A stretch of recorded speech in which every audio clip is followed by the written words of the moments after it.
अस्सलाम वालेकुम व्यूअर्स, मैं हूं अज़हर रियाज और आप देख रहे हैं मेरा यूट्यूब चैनल जिसका नाम है लर्न इंग्लिश विद अज़हर रियाज। आज मैं आपके सामने एक बहुत ही इंटरेस्टिंग लेक्चर लेकर आया हूं जो कि पार्ट्स ऑफ स्पीच के बारे में है, जिसमें आपको वो हिडन और अनटोल्ड फैक्ट्स बताए जाएंगे जो कि यूजुअली स्टूडेंट्स को या लर्नर्स को नहीं बताए जाते। तो डायरेक्टली आते हैं अपने टॉपिक पे। टॉपिक है हमारा facts behind the parts of speech. तो यहाँ पे मैंने इनलिस्ट किए हैं पार्ट्स ऑफ स्पीच जो कि यूजुअली आप सब लोग जानते हैं, जिनकी नंबरिंग है, जिनकी काउंटिंग है 8, जिनमें noun, pronoun, verb, adverb, adjective, preposition, conjunction और इंटरजेक्शन इंक्लूडेड हैं। उसके बाद हमारे ये की पॉइंट्स मैंने लिखे हुए हैं यहाँ पे। इन इन की पॉइंट्स को ही हम कवर अप करेंगे और इसमें मैं आपको बताऊंगा कि कौन सी चीज़ें जो आपको पहले नहीं पता हैं। तो स्टार्ट करते हैं from the very basic definition of parts of speech. के पार्ट्स ऑफ स्पीच एक्चुअली होते क्या हैं या इन्हें पार्ट्स ऑफ स्पीच क्यों कहा जाता है और इनके बारे में कौन सी इंफॉर्मेशन है जो आपको दी जानी चाहिए। तो बड़े ही आसान अल्फाज में ये आप समझ लीजिए कि पार्ट्स ऑफ स्पीच सिंपल, ये हमारे पास जितने भी लैंग्वेज में वर्ड्स होते हैं उन वर्ड्स को कैटेगराइज किया गया है, उन वर्ड्स को डिफरेंट लेबल्स दिए गए हैं और वो जो उनकी लेबलिंग की गई है जो कि ये 8 टाइप्स की आपको नज़र आ रही है। ये जो लेबलिंग है ये एक्चुअली इस बेस पर बनाई गई है कि ये जो हमारे वर्ड्स हैं इंग्लिश लैंग्वेज में वो एक सेंटेंस में फंक्शन क्या परफॉर्म करते हैं, उनका रोल क्या है। तो उस बेस पर इनको लेबल किया जाता है, इनको उनका एक कैटेगरी उनकी असाइन की जाती है। इसी चीज़ को हम पार्ट्स ऑफ स्पीच कहते हैं। Got it.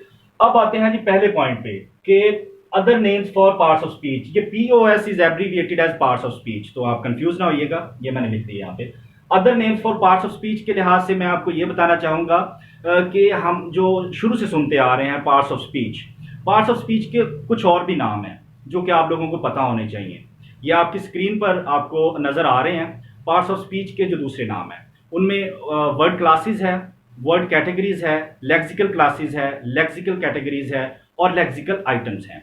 ये 5 नाम हैं पार्ट्स ऑफ स्पीच के जिनको आप एज अ सिनोनिम भी यूज कर सकते हैं। इससे नेक्स्ट पॉइंट है हमारा founder of parts of speech, कि ये जो पार्ट्स ऑफ स्पीच हम इंग्लिश लैंग्वेज में पढ़ते हैं, ये जो 8 पार्ट्स ऑफ स्पीच हैं, ये हमें कहाँ से मिले हैं और हम तक किस के थ्रू पहुंचे हैं।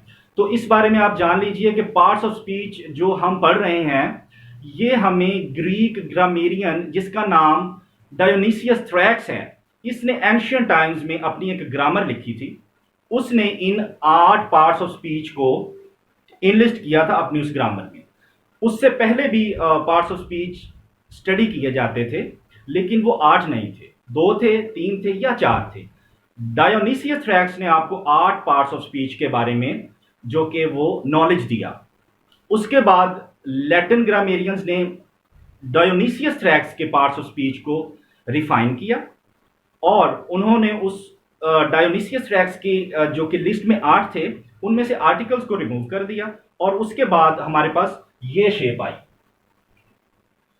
क्योंकि लैटिन में आर्टिकल्स यूज ही नहीं होते, तो इसलिए लैटिन ग्रामेरियंस ने आर्टिकल्स को रिमूव करके बाकी उनकी लिस्ट को कंप्लीट कर दिया। तो उसके बाद है हमारा पॉइंट कि common parts of speech for every language. इसमें यह है कि हम 8 पढ़ते हैं, हम इंग्लिश में 8 पढ़ते हैं, लेकिन हमें ये नहीं पता कि तमाम इंटरनेशनल जो हमारी जुबानें बोली जाती हैं वो कौन से पार्ट्स ऑफ स्पीच हैं जो हर लैंग्वेज में पाए जाते हैं, वो कौन से कॉमन पार्ट्स ऑफ स्पीच हैं। वो कॉमन पार्ट्स ऑफ स्पीच सिर्फ 2 हैं, वो आप देख लीजिए कौन से हैं।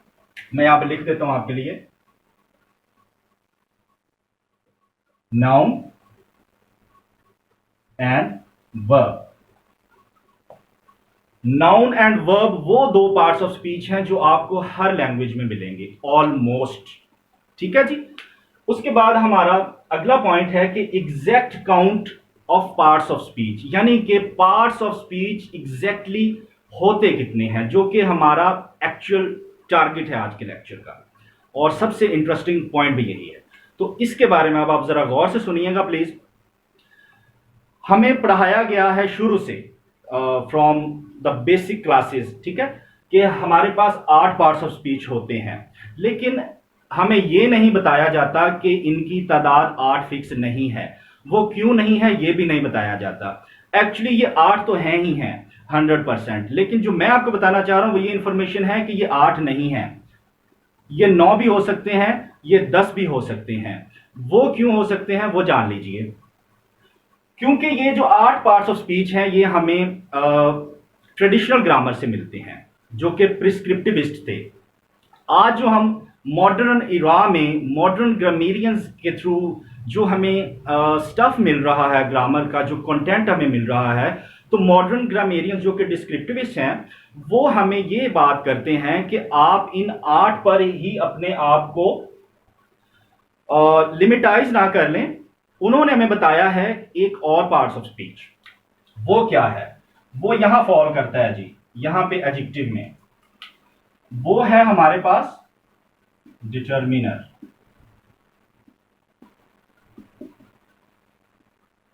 ये वाला यहां मसला है एडजेक्टिव में, यहां बहस है। यह है हमारा point of contention parts of speech की तादाद के बारे में। अब आप लोग ये जान लीजिए कि पार्ट्स ऑफ स्पीच 8 इस तरह होते हैं अगर आप डिटर्मिनर को एडजेक्टिव में इंक्लूड कर लें और अंडरस्टूड हो आपको कि आपने डिटर्मिनर को एक अलग से पार्ट ऑफ स्पीच कंसीडर नहीं करना, तो फिर आप इसको एडजेक्टिव में अंडरस्टूड करेंगे, कंसीडर करेंगे, तो फिर आपके 8 ही रहेंगे। मॉडर्न ग्रामेरियंस के मुताबिक ये वाला पार्ट ऑफ स्पीच जो है ये इटसेल्फ इसको एक अलग से कैटेगरी देनी चाहिए जो कि इनकी तादाद को 9 कर देता है। बात आपको समझ आ गई है? तो लिहाजा अब ये 8 से 9 हो गए हैं। एक और इंटरेस्टिंग बात अब इसमें आप और समझ लीजिए कि ये 10 भी हो सकते हैं। 10 ये कैसे होते हैं? डिटर्मिनर्स में जो हमारा आर्टिकल होता है, जो हमारे 3 होते हैं आर्टिकल्स, ए, एन और द। एक्चुअली ये 2 क्लासेस होती हैं बेसिकली, ठीक है। ये इंडेफिनेट होता है और ये हमारे पास डेफिनेट आर्टिकल होता है। कुछ ग्रामेरियंस कहते हैं कि इन आर्टिकल्स को आप डिटर्मिनर्स में ही रखें, नो इश्यू। अगर आप दूसरे पॉइंट ऑफ व्यू की तरफ जाते हैं जो कि आर्टिकल्स को अलग से एक कैटेगरी रिकग्नाइज करते हैं, तो फिर आपके पास पार्ट्स ऑफ स्पीच की तादाद 10 भी हो सकती है। और ये भी आप फैक्ट जान लीजिए, जो मैं पहले बता भी चुका हूं कि डिटर्मिनर्स में भी आप आर्टिकल को प्लेस कर सकते हैं और डिटर्मिनर्स को आर्टिकल्स एक्सक्लूड करके भी आप डिटर्मिनर को अलग से भी प्लेस कर सकते हैं। बात समझ आ गई आप लोगों को? चलें, अब इनके बाद आती है बारी open class and closed class की। Open class parts of speech और closed class parts of speech, ये 2 कैटेगरीज हैं पार्ट्स ऑफ स्पीच की। पार्ट्स ऑफ स्पीच को एक्चुअली 2 हिस्सों में तकसीम कर दिया गया है। वो कौन से होते हैं? ओपन क्लास कैटेगरी में पार्ट्स ऑफ स्पीच कौन से फॉल करते हैं ये अब देख लीजिए आप। पहला है हमारे पास नाउन, उसके बाद है वर्ब, उसके बाद है एडवर्ब, उसके बाद है एडजेक्टिव एंड उसके बाद है इंटरजेक्शन। तो कितने हो गए जी ओपन क्लास? 5, ठीक है। अब इंटरजेक्शन पर भी बहस है, ये भी पॉइंट ऑफ कंटेंशन है। इसके बारे में भी ग्रामेरियंस डिवाइडेड हैं। कुछ का ख्याल है कि इंटरजेक्शन को आप ओपन क्लास कैटेगरी में नहीं रखते, नहीं रख सकते, नहीं रखना चाहिए, जबकि कुछ का ख्याल है कि आप इसको इंक्लूड कर सकते हैं ओपन क्लास में। तो लिहाजा अगर आप इंटरजेक्शन को काउंट करते हैं तो इनकी जो नंबरिंग होगी वो 5 हो जाएगी। अगर आप इसको एक्सक्लूड कर देते हैं और इसको क्लोज क्लास में ले जाते हैं तो फिर ओपन क्लास कितने रह जाएंगे हमारे पास? 4। ठीक हो गया जी। अब ये ओपन क्लास होते क्या हैं? ओपन क्लास हमारे पास ऐसे वर्ड्स हैं या वर्ड्स की ऐसी कलेक्शन है या वर्ड्स की ऐसी क्लासिफिकेशन है, डिवीजन है, जिनमें आप नए वर्ड्स ऐड अप करते रहते हैं डेली बेसिस पे, ठीक है। इन ऑलरेडी जो अवेलेबल वर्ड्स हैं हमारे पास, मसलन हमारे पास नाउन है, हमारे पास एडवर्ब है, वर्ब्स हैं, एडजेक्टिव्स हैं, तो ऑलरेडी जो हमारे पास अवेलेबल जो हमारे पास डेटा है इन वर्ड्स का, उनकी मदद से आप मजीद नए वर्ड्स बना सकते हैं वर्ड फॉर्मेशन प्रोसेसेस के जरिए, जो कि लिंग्विस्टिक्स में स्टडी किया जाता है, जैसे ब्लेंडिंग है, क्लिपिंग है, सो ऑन सो ऑन। तो ये था ओपन क्लास, यानी कि इनसे हम नए वर्ड्स बना सकते हैं और एड अप होते जाते हैं और इनकी तादाद भी ज्यादा होती है ओपन क्लास वर्ड्स की। अब है क्लोज्ड क्लास। तो क्लोज्ड क्लास वर्ड्स जो होते हैं वो ऑपोजिट होते हैं ओपन क्लास के। तो यानी कि इनसे आप नए वर्ड जनरेट नहीं कर सकते, बहुत मुश्किल, हार्डली बहुत मुश्किल होते हैं। ठीक है, तो इनमें कौन सी होती हैं, कौन सी क्लासेस आती हैं वर्ड क्लासेस? वो ये है जो हमारे पास ये ओपन क्लास के बाद बच जाती है, जो कि हमारे पास प्रोनाउन आ जाएगा, उसके बाद प्रपोजिशन है और उसके बाद कंजंक्शन है। ठीक है, डिटर्मिनर भी है, इसमें आर्टिकल्स भी है।